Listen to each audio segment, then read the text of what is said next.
Until very recently, energy industry silos worked. Today, we know they don't, and that fragmentation still plagues our space as one of the biggest hurdles to progress.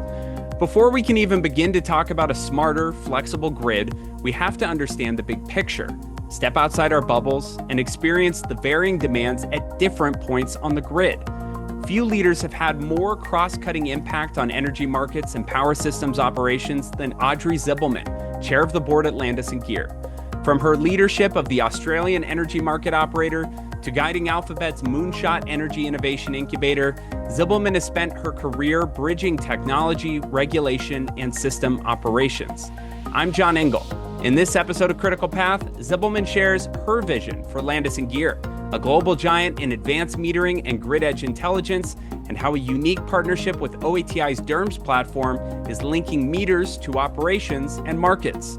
This conversation also previews her upcoming keynote at the OATI Energy Conference in October.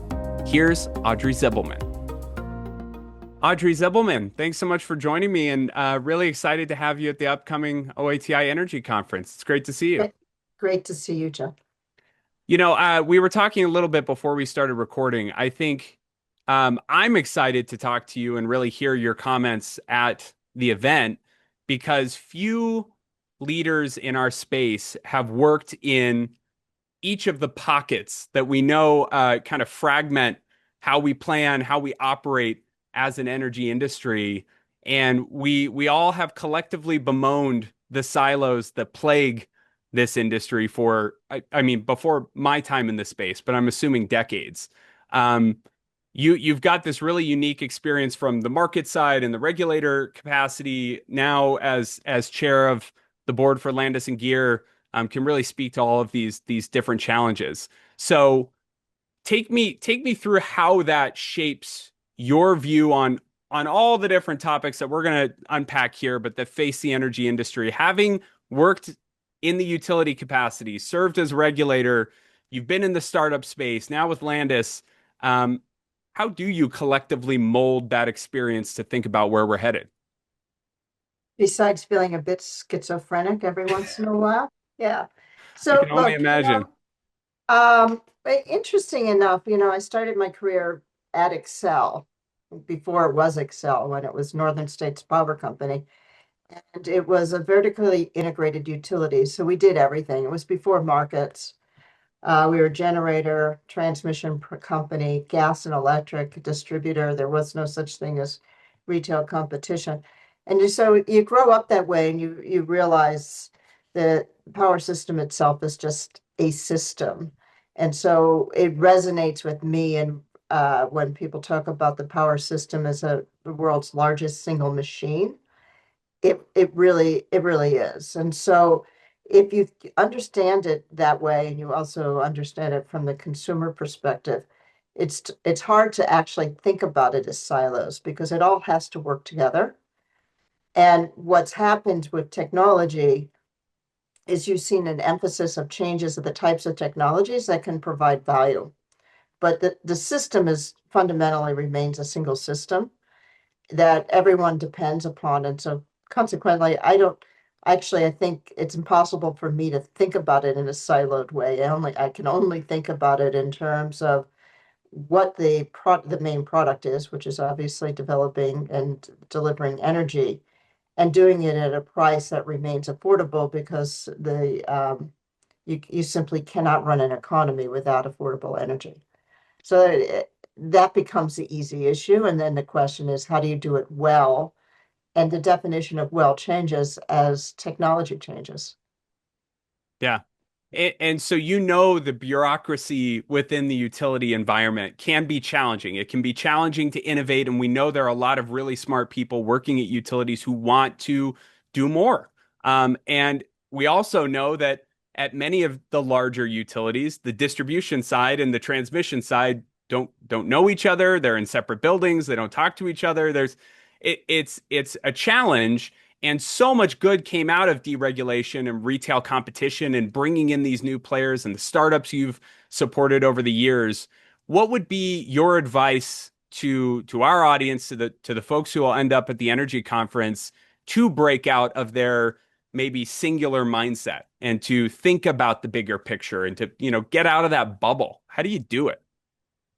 That's a great question. So I think depending on where you are in your career, from a career perspective, it always pays to look for opportunities in different parts of the industry. But I have found that whatever job I'm in, I've brought a whole lot of value just simply because of other experiences I've had. So I would suggest that always as career advice is sometimes you do best simply by breaking away and then coming back. So I think that's important. And then I think the second issue, so beyond getting some experience, is attending conferences and trying to get to understand how different people might see the industry. But that is always secondary in my view, as to trying to get experience in different parts of the industry to understand how it works. And that includes being in government, being in private industry, having different roles within the industry itself, having an entrepreneurial experience. I would always recommend that people try to, because you just get better simply because you understand more. And then the other is just the humility of understanding this is exceedingly complex, and just understanding one part of it and making assumptions about whatever else that you're not part of is probably the wrong way to go, because they're going to have another sense of what truth is, and understanding how that works is equally critical. So let's get into your vision and where you think we sit as an industry, and this ongoing evolution and learning that we see play out. So we've got, climate change, extreme weather, data centers are the big, it's the topic du jour in our space for the last, I don't know, 18 months, 2 years. Where do you see the greatest opportunities to fill gaps? Baking in your knowledge of the startup ecosystem and what regulators are looking for, what big corporations need to be thinking about, all that. I think you've got a unique view on this. In answer to your question, John, I think we're at a really interesting inflection point at the industry. In the 19, I don't want to sound like a long, old person, long tooth in my days, but we did go from a period of time where the greatest innovation was happening on the generation side, where natural gas plants became much more economically efficient. And so we saw a change to the fact that you didn't need to be really a regulated utility to build supply. And so that's where we introduced competition at the wholesale level, but still very much focused on an economy of scale around large central station generation. I think the recognition that we had, that we needed to do more around capital productivity, became an important issue as we started to think about the cost of electricity, but also because we had many, many years of really flat and low demand growth. And so in order for utilities, had to start thinking about how to make money by not simply growing new capital, but making their capital more productive. That was very important. We're now at another major inflection point beyond thinking about decarbonizing the grid, which has its own complexities, but where we see demand growth combined with aging infrastructure, and the need, because we're becoming more and more electrified, but even just generally to keep cost at an affordable rate. So it's a trifecta problem for the industry. And the opportunity that exists today for the first time is that now you can start thinking about using distributed energy resources, whether rooftop solar or fuel cells or batteries and electrification, as well as EVs, as an asset to the edge of the grid that makes the entire grid more productive. And so since I've been involved in the industry in the 1970s and 80s, the Holy Grail has been around energy efficiency, the negawatt, how do you make it cheaper? But now, sort of, you add this dimension that we could look at how do you aggregate distributed energy at scale, drive flexibility, which we actually need on the grid, and increase both the reliability of the grid, but also its what I would call system stability, voltage, things like that, by having intelligence at the edge. That in a world where storms are bigger and actually more devastating, also adds for a greater sense of reliability, which you can do. And then in a period of time where you're having to spend an unprecedented amount of capital in transmission and in generation, anything we can do to make capital more productive makes sense. So I find it really interesting from that perspective. The other thing that you add to this dimension is as we add renewables and we think about how do you manage in a grid that's digitally based, it's not based on synchronized generation, but also much faster. The role of data intelligence becomes really important. So that's why, certainly at Landis, we're thinking about how we use the meter as both a source of just monitoring what's happening on the grid and showing accurate billing, but also being that computer sitting at the edge of the system that's providing the intelligence necessary that allows for us to operate in a highly distributed environment. And so I think the technological innovation that we're going to be seeing over the next decade is fascinating. I think how we're running and thinking about power systems is very different. So where before the changes were somewhat incremental, I find these as much more transformative. And really the role of anyone is to be able to collaborate because it's just certainly way too complex to think about that any one entity within the ecosystem of the energy industry could solve it. Yeah, and that gets back to your point about scale. And that's, I think, Right. a big reason why Landis and OATI have partnered up on, uniting that grid edge and AMI 2.0 with operational control. And I get questions from time to time from people inside and outside of the industry of, what does OATI do? And usually what I tell them is we make the grid work. And I think like one of the really cool things about grid modernization is that it's kind of policy agnostic in a way that it, getting to a cleaner grid and a decarbonized future, I think is all of our goals. But it's like a downstream benefit of grid modernization, like making the grid work better. You get to that goal as well of a cleaner system, but without these tools that unite the edge to operations to markets. It's not as simple as we just need more solar or we just need more batteries out there. Absolutely. So I mean, it's not just the hardware, but it's what links it to. And I Right. think you're totally right. So the way I think about the issue is that, electricity and energy in general, it just powers the economy. But no economy can run on electricity that isn't affordable because it becomes a wallet share problem.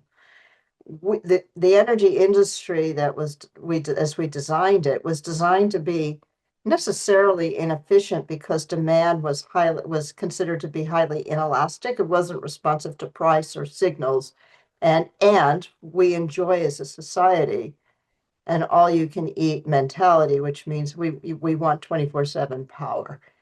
Those things are not going to change. And as we electrify, our sensitivity to power quality and power reliability goes up even more.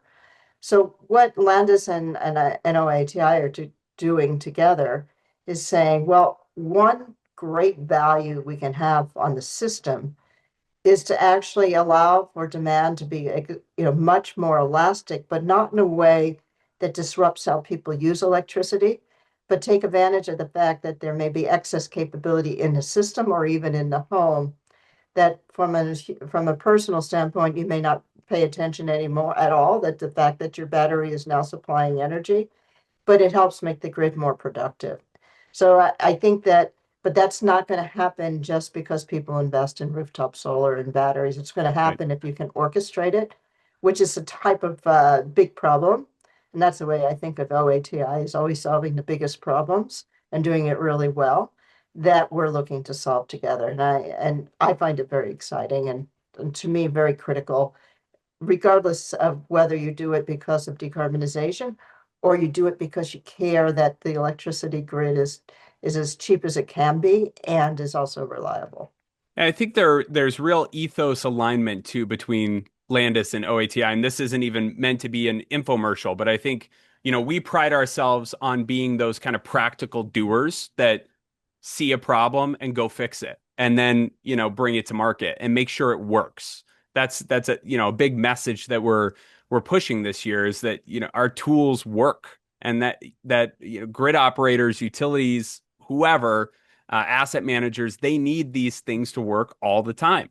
And I think of Landis in a similar way that Yeah, I think it's true. It's not, we sort of joke about it internally, but the fact that Atlantis is a Swiss company, Swiss engineering, mhm. we really, really do value that that our technology works, and we like working with partners that share that value. So Yeah. I have known OATI for a very long time, since my Northern States Power days. And it is that type of view that, look, this is a type of industry where you can't afford to make mistakes, and you need technology partners that share your value, that we don't deliver anything unless we know it can deliver on what it's promised to do, because in the end, people's lives and safety depend upon it.